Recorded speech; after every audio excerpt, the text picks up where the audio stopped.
नमस्कार।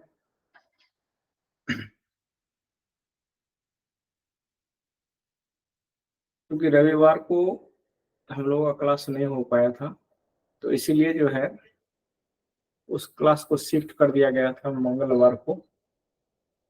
तो आज जो है, आज मैं कुछ विशेष चर्चा के दरमियान ये विशेष चर्चा करना चाहूँगा। थोड़ा ऋतुओं पर भी चर्चा करना चाहूँगा कि ऋतु जो है, ये हमारे देश में जो ऋतु का बदलाव है, उसका शरीर पर कैसे प्रभाव पड़ता है हमारे शरीर पर, इसका थोड़ा चर्चा करेंगे। इसमें थोड़ा-सा इसका विज्ञान को आप लोग जान लें और कौन ऋतु में क्या खाना चाहिए, इसका भी थोड़ा विज्ञान बताएँगे। और एक रोग के बारे में आज हम बताएँगे, वो रोग है थायराइड। तो थायराइड रोग के बारे में थोड़ा-सा बता के उसका निदान बताएँगे आज। Acupressure points. तो हम लोग प्रारंभ करते हैं कि ऋतु का प्रभाव कैसे है। तो ऋतु को सबसे पहले जान ले कि ऋतु कैसे क्या-क्या होता है। तो ऋतु जो है, हमारे देश में जितने सारे ऋतु हैं, उन सारे ऋतुओं को जो है 2 क्लासेस में हम लोग डिवाइड करते हैं। एक तो पहला क्लास है कि जिस क्लास में जो है उसको आदि आदि कहते हैं, आदि ऋतु कहते हैं। वो ऋतु जो है शिशिर शिशिर से शुरू होता है और उसका अंत जो है, ऋतुओं का जो अंत है, वो वर्षा ऋतु तक आते-आते जो है ये बंद हो जाता है। तो शिशिर ऋतु में क्या होता है, गर्मी का प्रकोप धीरे-धीरे बढ़ता है।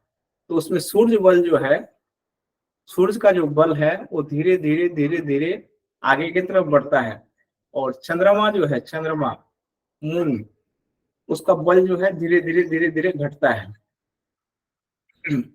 अच्छा, वर्षा के बाद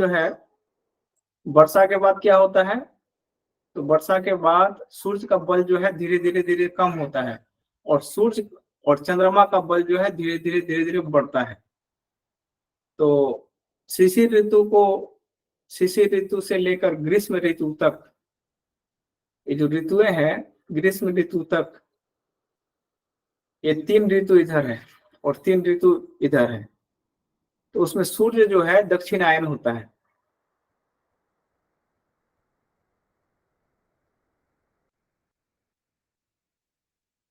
सूर्य जो है, एक में दक्षिणायन होगा और एक में जो है उत्तरायण होगा। जब उत्तरायण होगा शिशिर ऋतु के बाद, तो उसमें जो है सूर्य बल बढ़ेगा और जब दक्षिणायन होगा सूर्य, तो उसमें जो है सूर्य का बल जो है धीरे-धीरे कम होगा। तो इसमें क्या होगा कि सूर्य का बल जैसे-जैसे बढ़ेगा, तो हमारा जो पाचन तंत्र है, हमारा जो डाइजेस्टिव सिस्टम है, ये भी मजबूत होते चले जाएगा। और जब सूर्य का बल जो है धीरे-धीरे घटेगा, तो उस समय क्या होगा कि हमारा जो पाचन तंत्र का जो बल है, यानी पचने का जो ताकत है, वो धीरे-धीरे कम होते चले जाएगा। तो इसीलिए इस ऋतु को दुर्बल माना गया है।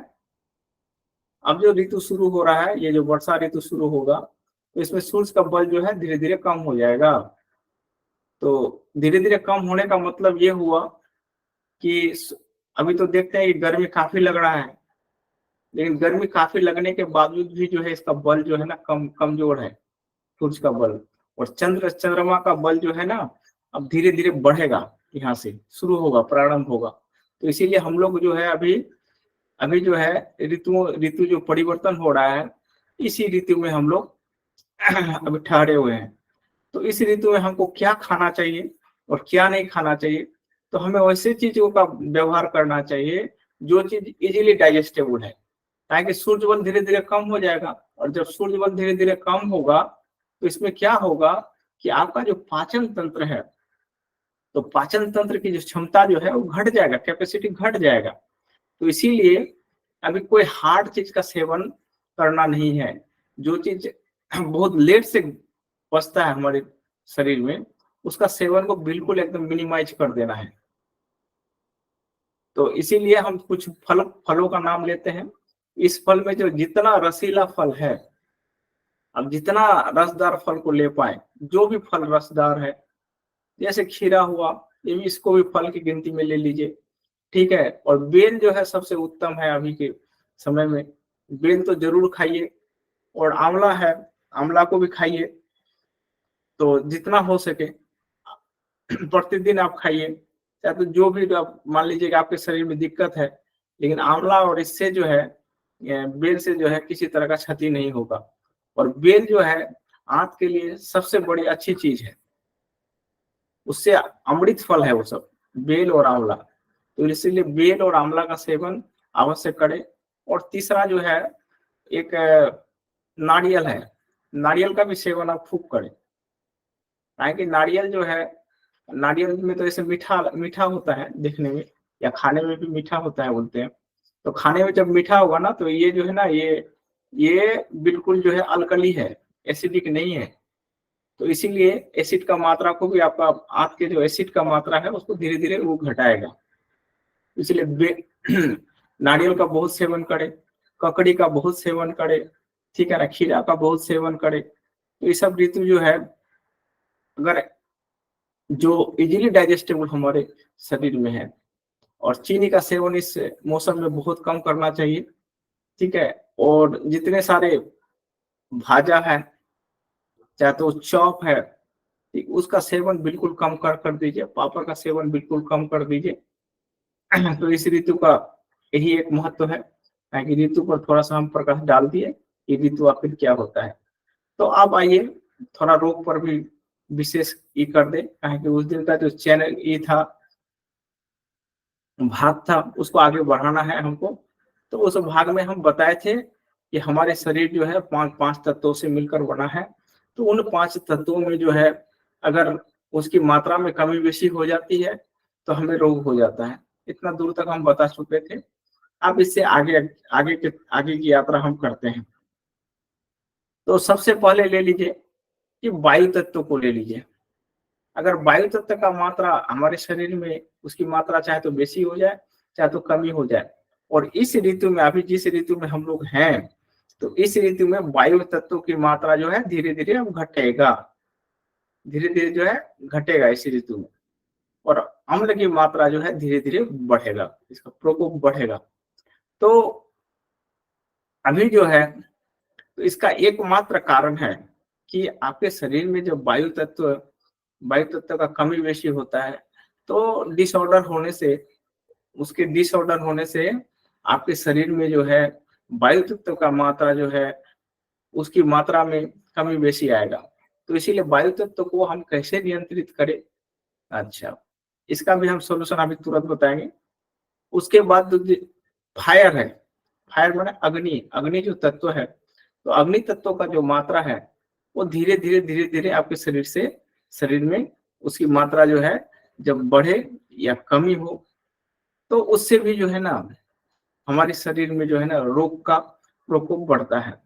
तो आपका अग्नि तत्व का जो मात्रा का इम्बैलेंस है, उसको शरीर में आप बैलेंस कैसे कीजिएगा। क्षिति तत्व है, क्षिति तत्व का मात्रा को जो है आप अपने शरीर में जो कमी बेशी है, उस मात्रा को आप कैसे बैलेंस करेंगे। उसके बाद जो है जल तत्व है, तो जल तत्व की मात्रा को आप अपने शरीर के अंदर कैसे संतुलित बनाए रखेंगे, तो इसका भी हम बताते हैं। जल तत्व सबसे प्रधान तत्वों में से जल और वायु तत्व ही है। तो जल और वायु तत्व को जो है नियंत्रित करने के लिए हम उसका एक उपाय बताएंगे। तो उस उपाय को आप करने से जल तत्व जो है आपका, वो बिल्कुल आपके शरीर से घटेगा नहीं। चाहे तो आप धूप में पूरा निकल जाइए, ठीक है, आपको लू भी मार देगा। तो लू मारता है कि उसमें लू मारने पर शरीर में जो है जल तत्व का पूरा अभाव हो जाता है। तो उस तत्व को जो है एकदम बैलेंस कैसे बना के रखेंगे। आपको देखिएगा कि इस मौसम में जो है किसी किसी को बहुत प्यास लगता है और किसी को प्यास नहीं लगता है। तो प्यास लगना नहीं लगना, ज्यादा लगना, तो ये दोनों बताता है कि वायु तत्व में, जल तत्व में जो है, आपके शरीर के जल तत्व में, जल तत्व की जो मात्रा में है, इम्बैलेंस पैदा हो रहा है। तो इस तत्व को जो है बैलेंस बनाकर रखने के लिए आप क्या कीजिएगा, तो उसका एक उपाय है।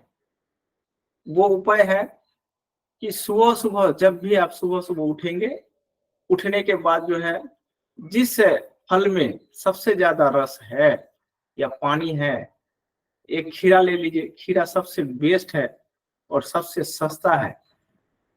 तो एक खीरा का सेवन रोज करें, और खीरा जब खाएं तो उसमें नमक न लें, नमक का मात्रा को बिल्कुल शरीर में न बढ़ाएं।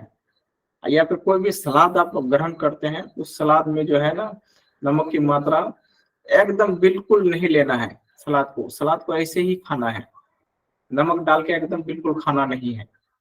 तो उसमें आप देखिए कि सबसे पहला जो है, जल की मात्रा को शरीर में बैलेंस रखने के लिए सुबह उठते ही, जैसे ही भोजन का आभास हो, या फिर नाश्ता करने के आभास हो, तो उससे आधा घंटा पहले, यानी 8 बजे तक, अब जो है कोई रसीला फल, अगर खीरा उपलब्ध नहीं है तो क्या करेंगे, अगर नारियल उपलब्ध है तो नारियल ले सकते हैं। और उसके बाद जो है, अभी जो जो फल, रस वाला फल है, या कुछ नहीं है तो एक संतरा ले लीजिए, या फिर एक मौसमी ले लीजिए। अगर खीरा उपलब्ध नहीं है तो ककड़ी ले सकते हैं, नारियल ले सकते हैं। तो इन सारे फलों में से एक फल को आप ग्रहण कर लीजिए, और उसके बाद आपको जहां जाना हो, चाहे तो जिस धूप में निकलना हो, कहीं पर भी जाना हो, आप निकल जाइए। और जल तत्व में जो है, आपके शरीर के जल तत्व में किसी भी तरह का कमी नहीं होगा, आपको कभी लू भी नहीं लगेगा। अच्छा, अब दूसरा क्या है उसका मेथड, तो दूसरा जो है, अकुप्रेशर में भी है और नेचुरोपैथ में भी है। तो नेचुरोपैथ में जो है, जल तत्व को मेंटेन करने के लिए, आप अगर जल तत्व मेंटेन करना चाहते हैं अपने शरीर में, तो नेचुरोपैथ का सबसे पहला जो फॉर्मूला है, उस फॉर्मूले को मैं बताता हूं। उससे जो है आपके शरीर में जल तत्व का अभाव नहीं होगा। तो पहला फॉर्मूला क्या है, तो पहला जो फॉर्मूला है, सुबह सुबह उठते ही आप जब स्नान करने जाएंगे, 8 बजे तक आप स्नान कर लीजिए सुबह। तो जिस समय आप 8 बजे आप स्नान करने जाएंगे, अगर आप मान लीजिए कि आज कहीं जाना है हमको धूप में, आज दिन भर धूप में काम करना है, तो उसके लिए क्या कीजिए, उसके लिए मिट्टी जो है, थोड़ा सा मिट्टी ले लीजिए और मिट्टी को गीला कर लीजिए। और जब भी मिट्टी लीजिएगा तो खोद के खोद के निकाल के रख लीजिएगा मिट्टी को। या फिर जिस मिट्टी में बालू का अंश ज्यादा हो, मिट्टी भी है और लेकिन बालू भी है, तो पत्थर नहीं होना चाहिए, उसको छान देना चाहिए उसको। या फिर अपने घर में अगर लेते हैं अपने घर का मिट्टी को, तो एक हाथ नीचा, और जहां जिस खेत में ज्यादा, मान लीजिए कि पेस्टिसाइड या फिर खाद का, ये जो इनऑर्गेनिक खाद है, फर्टिलाइजर है, तो उसका जो उपयोग होता है, तो उस खेत का मिट्टी न ले, अपना घर का ही आस पड़ोस का कहीं बगल में जो है ना, उसको खोद दीजिए। थोड़ा सा खोदने के बाद एक हाथ खोद दीजिए, एक हाथ खोदने के बाद वहां से मिट्टी जो है निकाल लीजिए, और इस मिट्टी को गर्म पानी में जो है डाल दीजिए। और उसके बाद पानी बैठ, धीरे धीरे मिट्टी बैठ जाएगा, और पानी को गिरा दीजिए, वो मिट्टी को रखिए।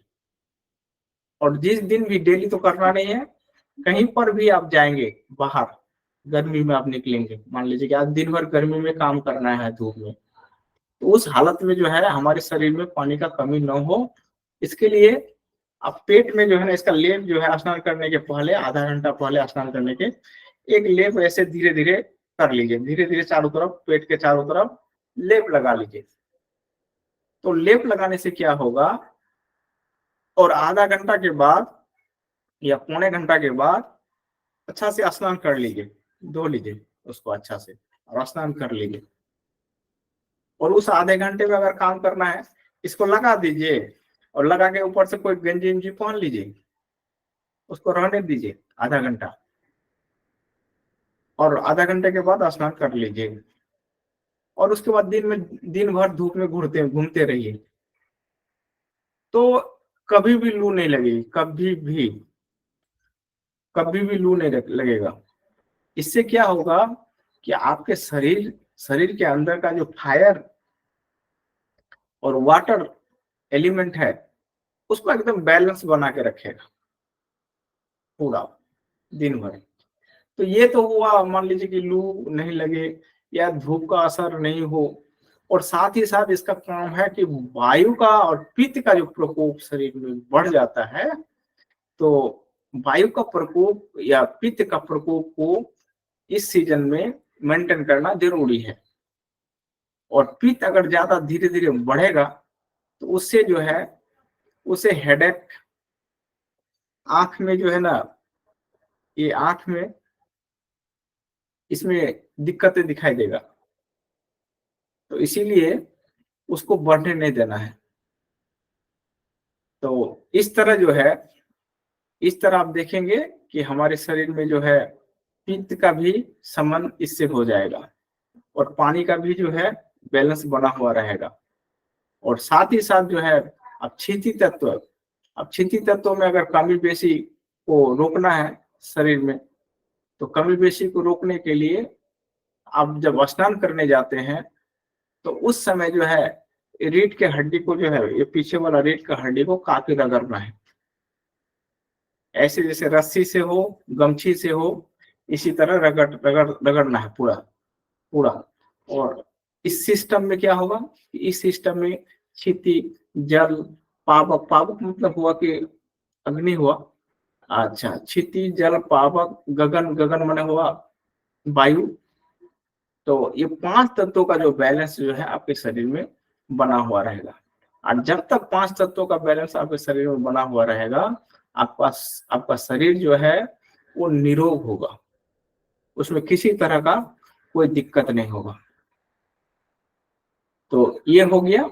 अच्छा, अब उसके बाद देखिए, उसके बाद हम अक्यूप्रेशर में भी इसका ट्रीटमेंट बताते हैं। तो अक्यूप्रेशर में कहीं आप निकल रहे हैं या कहीं धूप से भी आए, ठीक है, और या फिर धूप में कहीं निकल रहे हैं, तो उस समय आपको क्या करना है, तो उस समय में जो पूरे शरीर में जो है ना फायर तत्व, जल तत्व, आप देख लीजिए, ये जो है ना, ये नीचे ये छोटा वाला उंगली, ये फायर तत्व का द्योतक है, ये फायर, और इसे वायु, समझे कि नहीं। और लास्ट में जाके ये स्पेस वाला है, ये 5 उंगली है, और 5 तत्व जो है 5 एलिमेंट से जुड़ा हुआ है, 5 एलिमेंट से जुड़ा हुआ है। और यहाँ से जो है ये फायर तत्व है, ये वायु तत्व है, ये जल तत्व है, जल तत्व को नियंत्रित करता है, ठीक है। जल के बाद क्षिति, ये हो गया स्पेस, ठीक है। तो ये जो 5 तत्व है, तो 5 तत्वों का 5 ये उंगली जो है, ये हमारा जो 5 उंगली है, ये 5 तत्वों का जो है सिंबल है। तो इसमें सभी तत्वों को नियंत्रित करने के लिए, आप अगर नहीं जानते हैं कि कौन वायु है, कौन जल है, तो उसे कोई मतलब नहीं है, एक तत्व को याद रखिए, एक तत्व याद रखिए। और ये तत्व जो है, इस तत्व को कंट्रोल कर लीजिए, चाहे तो धूप में जाके, कहीं पर काम में जाके और घर लौट आए, तो अपना फैटिकनेस को जो है, अपनी थकावट को जो है दूर करने के लिए, अपना शरीर का जो है एनर्जी लेवल को सही रखने के लिए, ये देखिए, ये उंगली को जो है ना, इसके ऐसे कर लीजिए, हाँ, ये दाबते चले जाना है, ये, तो इसमें जो है पूरा पूरी जो है इस तरह दाबते चलिए, 1 मिनट तक दाबते चलिए। और ये दाबने से क्या होगा कि आपका शरीर का जो पूरा एनर्जिकल सिस्टम है, जो बैलेंस है, या फायर तत्व का जो बैलेंस है, फायर माने वो एनर्जी हुआ, तो ये जो है ना फायर तत्व का जो है, ये बैलेंस को पूरा पूरी मेंटेन करके रखेगा। आप कहीं पर आए, कोई मान लीजिए कि देखिएगा कोई बच्चा जो है धूप में लाइन में खड़ा कर दिया अगर, स्कूल सब में खड़ा कर देता है और बच्चा सब गिर जाता है धूप में, उलट के गिर जाता है। तो उसके लिए बेस्ट इलाज है कि दांत ही लग जाए, दांत ऐसे लग जाए पूरा और दांत फूले नहीं, ठीक है। स्कूल सब में आप लोग देखे होंगे अपने बचपन के समय, और जब स्कूल में पढ़े हैं तो कोई कोई बच्चा इतना ही होता है कि उसको धूप लगने के बाद जो है ना गिर जाता है, थोड़ा सा धूप का जो है ना ये लगने पर, तो उस समय दांत खोलता नहीं है, ठीक है ना, दांत ही लग जाता है। तो उस हालत में क्या करना चाहिए, उस हालत में इसको दबाना चाहिए थोड़ा, 1 से 1.5 मिनट दबाइए, वो स्वतः खुल जाएगा, मुंह जो है ना स्वतः खुल जाएगा। तो ये जो उंगली है ये एनर्जी का ही है, इसको देख लीजिए। तो ये दाबने पर, ये अगर दाबते हैं तो इससे क्या होगा कि इससे जो शरीर का एनर्जी लेवल है तुरंत जो है बैलेंस हो जाएगा। अगर इम्बैलेंस में आ रहा है तो तुरंत बैलेंस में आ जाएगा पूरा। तो इसीलिए इस उंगली का जो है ना बहुत उपयोग है आपको प्रेशर में। और दूसरा है, आप कहीं जा रहे हैं तो ये 5 उंगली है, 5 उंगली को इस तरह कर दीजिए, दाब दीजिए, 1 मिनट 1.5 मिनट सभी उंगली को दाब दीजिए, ऐसे 2 मिनट, 2 मिनट दाब दीजिए, बस हो गया। सारा जो तत्व है आपके शरीर के अंदर, सारे तत्वों का जो बैलेंस जो है वो बन गया। आपको जहां जाना है, जो काम करना है कीजिए, दोनों हाथों का, लेकिन एक हाथ का नहीं, दोनों हाथों का। तो उससे दिखिएगा ना थकावट होगी, ना धूप का कोई असर होगा, ना पानी का कोई असर होगा, बिल्कुल आप मस्त होकर चलेंगे। तो ये है इसका विज्ञान कि आप अपने शरीर में 5 तत्वों का बैलेंस को कैसे बरकरार रखेंगे। और इसके बाद वाला क्लास में इन 5 तत्वों का जो है उसका जो मंथन है, मतलब अंदर से जिसको बोलते हैं, तो उसका मंथन मैं अंदर से बताऊंगा और उसमें एक एक रोग का सलूशन भी बताऊंगा। तो आज आइए, आज हम बताते हैं थायराइड, थायराइड रोग का जो आप नियंत्रण करेंगे उसमें कैसे कि नियंत्रण करेंगे। क्योंकि आज थायराइड का रोग जो है ना घर घर में करीब करीब फैल गया है, और उसका एकमात्र कारण तो आप जानते ही हैं, टॉक्सिन का डिपोजिशन को बढ़ाना। टॉक्सिन अगर डिपोजिट हो जाए, उसकी मात्रा जो है ना बढ़ जाए, तो जब बढ़ जाए तो शरीर में जो है तरह तरह का जो रोग जो है उत्पन्न हो जाता है। तो उसमें से एक रोग जो है ये थायराइड है, और इस थायराइड के बारे में हम आज बताते हैं, इसका सॉल्यूशन को बताते हैं कि थायराइड से आप निजात कैसे हो पाइएगा। खास करके महिलाओं में थायराइड थायराइड का जो प्रकोप है वो अधिक देखा गया है। और थायराइड जब महिलाओं को होता है, अब पुरुषों को भी होता है ऐसा नहीं है, लेकिन अधिक मात्रा में, कि पुरुष तो मान लीजिए कि चेकअप भी नहीं कराते हैं, और महिलाएं प्राय चेकअप कराती है, उसको चेकअप कराना ही पड़ता है। एक ऐसा समय आता है कि उस समय जो है उसको थायराइड को डॉक्टर चेक करवाते ही करवाते हैं, थायराइड हुआ, शुगर हुआ। तो आप देखिए, थायराइड जो है 2 तरह के हैं, ठीक है, एक हाइपर, एक हाइपोथायराइड। तो हाइपर में क्या होता है, हाइपर मतलब हो गया कि उग्र, हाइपो मतलब हो गया डाउन। जब थायराइड अप होता है, एक होता है डाउन। तो उसमें क्या होता है कि एक थायराइड में, एक प्रकार के थायराइड में लोगों का मोटापा धीरे धीरे बढ़ जाता है, धीरे धीरे बढ़ने लगता है मोटापा। आज बड़ी समस्या है शहरों में, इसकी समस्या जो है ना खूब देखा जा रहा है। और उसका एकमात्र कारण है जंक फूडों का सेवन करना। जितना जंक फूड सेवन हो रहा है आज, जितना फास्ट फूड का सेवन हो रहा है, लोग चलते जा रहा है। आज बच्चे जो है घर में लाते हैं, सुबह उठते हैं तो बोलते हैं कि हमको चाउमीन ला के दीजिए। तो पहले चाउमीन नाश्ता नहीं करेंगे, वो रोटी नहीं खाएंगे, चाउमीन उसको बड़ा पसंद, बर्गर पिज्जा ये सब सारे चीज जो है, और उनके गार्जियन जो है आसानी से उसको देते हैं, और वो बहुत ही घातक है हाथ के लिए। वो चूंकि मैदा का बना होता है अधिकांशतः, तो इसीलिए आपको अगर खराब करना है तो चाउमीन पिज्जा खाइए, उससे जो है आंत आपका बहुत जल्द जो है जवाब दे देगा। तो इसीलिए चाउमीन पिज्जा से बच्चे को धीरे धीरे, अपने बच्चे का संरक्षण कीजिए, उस ओर मत जाने दीजिए फास्ट फूड के तरफ, उसको कम कीजिए धीरे धीरे। अच्छा, दूसरी बात है, एक में क्या होगा कि मोटापा बढ़ जाएगा, एकदम काफी मोटा हिस्ट पुस्ट हो जाएगा। और ये मोटापा का लक्षण आज आप देखते होंगे कि हर शहर में, हर गली कूचे में आपको मोटा आदमी बहुत दिखाई देगा। इसका एकमात्र कारण है कि मोटापा का अधिक बढ़ना। शरीर अगर धीरे धीरे मोटा हो जाता है आपका, तो जैसे जैसे मोटापा बढ़ेगा,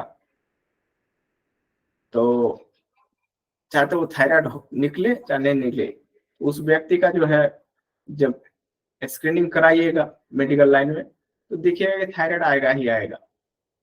और थायराइड अगर नहीं भी आता है तो मोटापा बहुत घातक है। अगर शरीर मोटा हो जाए, मोटा होने से घुटनों में उसका सबसे पहला असर आने लगता है। आज देखिए कि 40 साल की उम्र में जो है लोगों का घुटने में दर्द हो रहा है, ठीक है, वो चल नहीं पा रहा है ठीक से।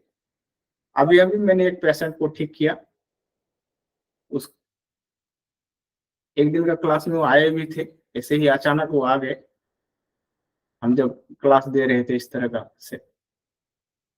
तो उसमें देखे होंगे कि घुटने का दर्द जो है मात्र 15 दिन में जो है घुटने का दर्द चला गया।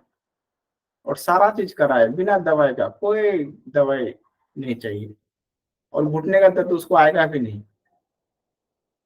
उसका ट्रीटमेंट जो है ना आसानी से कर दिए हम, उसमें कुछ नहीं करना है।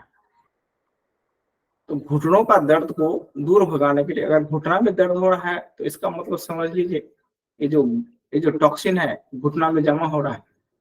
तो मोटापे का जो असर है, तो मोटापे का असर सबसे पहले जो है घुटनों में पड़ता है, और आंतरिक जो इसका और वो असर है वो हार्ट में पड़ता है।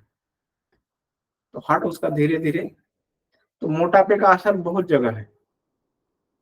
तो थायराइड में भी मोटा होता है, एक थायराइड में जो एकदम हाइपर थायराइड है, उसमें जो है मोटापा बढ़ जाता है। तो मोटापा बढ़ने से, ये महिलाओं में अगर हो तो प्रेगनेंसी के दरमियान अगर थायराइड है तो मिसकैरेज होने का खतरा जो है बहुत बढ़ जाता है। तो इसीलिए, और कभी काल जो होता है वो बच्चा कंसीव नहीं कर पाती है, ये थायराइड के कारण। तो थायराइड जो है हमारे शरीर में, अगर किसी तरह का रोग है आपको, कोई भी रोग है, आप उसका मेडिसिन ले रहे हैं और थायराइड भी है, तो आपका मेडिसिन काम नहीं करेगा आपके शरीर में जब तक थायराइड कमेगा नहीं। थायराइड इतना खतरनाक रोग है। तो इसीलिए थायराइड को हमेशा जो है कम करने के लिए बहुत इजी तरीके से ये 2 तरह के हम इलाज बताते हैं। बहुत इजी तरीके से आप थायराइड को निकाल सकते हैं। योग में जो है इसका ट्रीटमेंट तो है ही है, लेकिन खान पान में भी इसका ट्रीटमेंट है। अगर आपको थायराइड है तो घर से नमक को हटा दिए। घर में जो नमक खा रहे हैं इस नमक को हटा दीजिए, उसके बदले में दूसरा वाला नमक लाइए। बेसी दिन नहीं, 2 महीना, 2 महीना जो है इस सॉल्ट का उपयोग नहीं करना है आपको। जो सॉल्ट आप उपयोग करते हैं अपने घरों में, तो उस सॉल्ट को हटा दीजिए और ढेला वाला सॉल्ट लाइए। ढेला वाला सॉल्ट को लाइए, 2 महीना जो है सब्जी में हर चीज में उसी सॉल्ट को खाइए 2 महीना। देखिएगा कि आपका थायराइड, और ये मेरा एक्सपेरिमेंटेड है, मैंने कई पेशेंटों को कहा कि थायराइड का इलाज कराने आए हो, तो थायराइड का इलाज पहले देख लेते थे। उसमें 3 तरह का टेस्ट है, T3, T4, TSH। तो उसमें देखते थे कि क्या क्या बढ़ा हुआ है उसका, उसी हिसाब से उसको बताते थे। तो अगर थायराइड है, आप थायराइड से ग्रसित है, तो थायराइड से ग्रसित होने से सबसे पहला जो है नमक में परिवर्तन कर दीजिए। आपको ट्रीटमेंट करने की आवश्यकता नहीं है, और 2 महीना में ही आपका थायराइड चले जाएगा, ऐसे ही स्वतः चले जाएगा। कुछ नहीं करना है, फिर भी चले जाएगा। तो आपको ढीला वाला नमक खाना पड़ेगा उसके बदले। तो ये जो नमक खा रहे हैं अभी आप, तो इस नमक को जो है ना हटा दीजिए अपने जीवन से। और बहुत सारे पेशेंट आज भी बता रहे हैं सबको कि आप जो है थायराइड का इलाज करने के लिए आए हैं, और थायराइड जो है लाइलाज रोग है, आपको जीवन भर इसका दवाई खानी है थायराइड को। और जब जीवन भर वो दवाई खाते रहता है, तो थायराइड का जो पावर है धीरे धीरे बढ़ते चले जाता है, कमता नहीं है। और शरीर में जो है अलग अलग तरह के रोग जो है ना उसके शरीर में उत्पन्न होते चले जाता है। तो इसीलिए इस रोग से आप भी ऐसा कीजिए, और समाज को भी बताइए बताइए। और समाज को बताने से क्या होगा, इस समाज में जो जितने लोग थायराइड से ग्रसित हैं, आज अंधकार में हैं, जो लोग जानते नहीं है, उसको बता दीजिए। एक सिर्फ नमक वाला ही सिस्टम को बता दीजिए। नमक वाला सिस्टम बता देने से इसमें 85% जो थायराइड का रोगी है वो ऐसे ही ठीक हो जाएगा, और दूसरा कुछ नहीं करना पड़ेगा। अच्छा, अब थायराइड का रोग जो है उसके लिए ऑक्यूप्रेशन में क्या इलाज है, क्या ट्रीटमेंट है। थायराइड के रोग में भी एक तो और रोग है, उसमें उसको घेंगा रोग बोलते हैं, ग्वाटर ग्वाटर रोग, एक गला जो फूल जाता है, वो भी आयोडीन की कमी से होता है, ठीक है ना। तो ये जो आयोडीन की कमी से होता है, तो इसमें वो क्या करे। अगर मान लीजिए कि सर गला फुला हुआ है, अभी कम फुला हुआ है, अब बहुत अधिक हो जाने से तो रिजल्ट हो गया वो, ठीक है, वो फाइनल हो गया। तो परीक्षा दे रहा था तो तभी तो कुछ कर सकते हैं आप। जब तक कॉपी में है तब तक कुछ कर सकते हैं, और जब रिजल्ट बन के तैयार हो जाए तो उसमें आप क्या कीजिएगा, कुछ नहीं किया जा सकता है। तो इसीलिए जो है जब तक वो देखे कि फूल रहा है, तो उसके लिए आप क्या करेंगे, उसके लिए पहला ट्रीटमेंट वही है कि नमक को हटाइए। और उसके बाद वाला ट्रीटमेंट आइए, उसके बाद वाला हम ट्रीटमेंट एक साथ बताते हैं। तो उसके बाद वाला जो ट्रीटमेंट है उसका कुछ पॉइंट्स है, ये हमने बताया। ये यहाँ वाला पॉइंट जो है, हाँ, ये वाला जो पॉइंट है इसको 8 नंबर पॉइंट कहते हैं। Eight number. तो 8 नंबर का पॉइंट को आप दिन में 3 बार दबाइए, दिन में 3 बार। इसका असर 15 दिन में आपको दिखाई देगा थायराइड में। आपका थायराइड जो चाहे तो T3 बढ़ा हुआ है, चाहे तो T4 बढ़ा हुआ है, चाहे तो TSH बढ़ा हुआ है, जो भी बढ़ा हुआ है उसमें कमी आ जाएगा, अपने आप स्वतः कमी आ जाएगा। अगर मात्रा भी कम है, इसकी मात्रा T3 का मात्रा जितना रहना चाहिए उसमें अगर कमी है, तो उसकी मात्रा को भी खींच के जितना दूर तक आना चाहिए लेवल पर, उस लेवल पर ले आएगा ये पूरा पूरा। ये थायराइड का है। तो थायराइड के लिए जो है आप 8 नंबर पॉइंट का हर दिन सेवन करें, और 1 से लेकर 3 नंबर, 1, 2, 3, यहाँ 3 पॉइंट है, ये 3 पॉइंट का हर दिन सेवन करें। जैसे टेबलेट खाते हैं ना, कहीं पर बैठे हुए ऐसे कर लिए, चल लिए, हो गया। कम से कम 2 बार इसका उपयोग जरूर करें दिन भर में। और ये डिटॉक्सिफाई का भी पॉइंट है, शरीर का डिटॉक्सिफिकेशन आप करते हैं, तो इस पॉइंट से भी आप कर सकते हैं डिटॉक्सिफिकेशन। तो ये पॉइंट जो है आपका थायराइड का है। और हाइपर के लिए आप क्या करेंगे, तो हाइपर बोल रहे हैं, हाइपो के लिए आप क्या करेंगे, दूसरा थायराइड का भी बताते हैं ट्रीटमेंट, और नेचुरल ट्रीटमेंट इसका बताते हैं। और इसका नेचुरल ट्रीटमेंट दूसरा है। तो उसका क्या करेंगे, अगर थायराइड है, सूख रहे हैं, बहुत सूख रहे हैं, सूख गए, काटा हो गए, तो उसमें आप क्या करेंगे? तो उसके लिए कुछ नहीं, उसके लिए मैं एक ट्रीटमेंट बताता हूँ, और उसका असर जो है 1.5 महीना में पक्का दिखेगा शरीर में। तो वो क्या है? तो वो ये है कि कहीं पर नदी है और किसी के घर में, मान लीजिए किसी के घर के सामने नदी नहीं है, तो कहीं पर बालू होगा, लेकिन बालू ही चाहिए।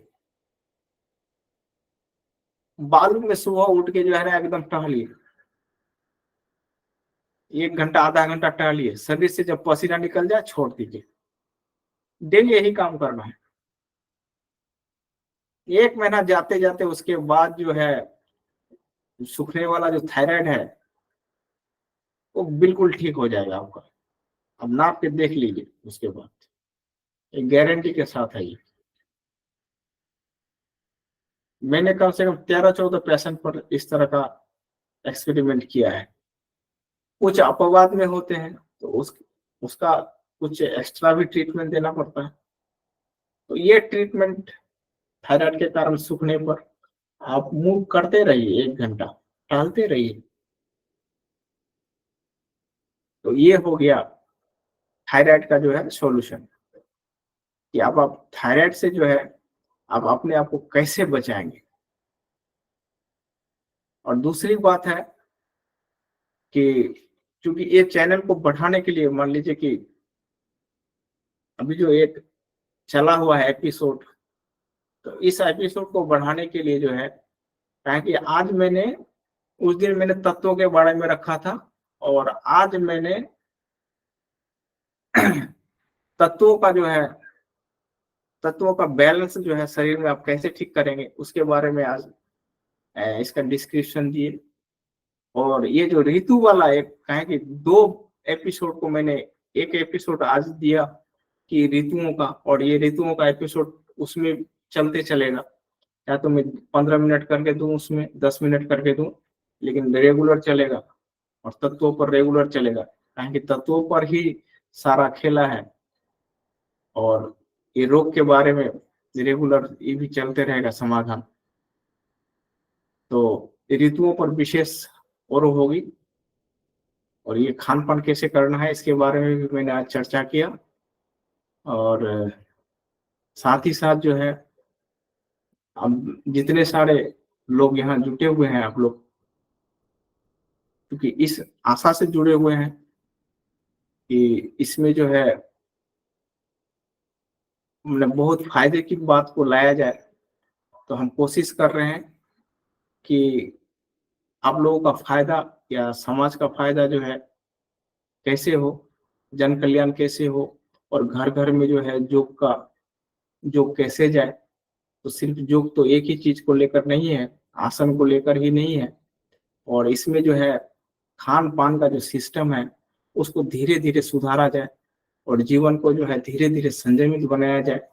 जब तक आप संयमित अपने आप को नहीं करेंगे, संयम तो करना ही पड़ेगा, कभी कभी संयम टूटेगा, तो उस संयम को जो है, उस संयम को फिर से मेंटेन कर लेना है। और योग का प्रैक्टिस जो है वो रेगुलर करनी है। अभी नया नया योग जो है, मैंने योगा का जो है हम लोग यहाँ पर ये ला रहे हैं, डेमोन्स्ट्रेशन ला रहे हैं आप लोगों के सामने धीरे धीरे। आज चूंकि ये तो हो नहीं पा रहा है 1 घंटा एक क्लास में डेमोन्स्ट्रेशन का, तो उसमें जो है डेमोन्स्ट्रेशन का क्लास भी लाया जाए अगर, तो मेरे ख्याल से अच्छा रहेगा कि एक एक जो है बताया जाए, और उसमें जो है लोगों का फायदा हो। तो हम लोग मिला रहे हैं, तो इसीलिए जो है आज तो चूंकि यहाँ 1.25 घंटा का क्लास हम लोग सेमिनार जो है उसका आयोजन रेगुलर करेंगे 1.25 घंटा करके। तो आज जो है क्लास को हम यहीं पर छोड़ना चाहते हैं। और अगर मान लीजिए कि किसी तरह का प्रश्न होगा, तो वो तो आप लोगों के मन में किसी तरह का जिज्ञासा होगा, तो उसका भी व्यवस्था हो रहा है कि वो आप बॉक्स में डाल दीजिए अपना प्रश्न, उसका उत्तर मिलेगा आपको। उसका भी व्यवस्था हम लोग कर रहे हैं धीरे धीरे। तो इन्हीं शब्दों के साथ हम अपना जो है आज आप लोग से विदा लेते हैं। धन्यवाद।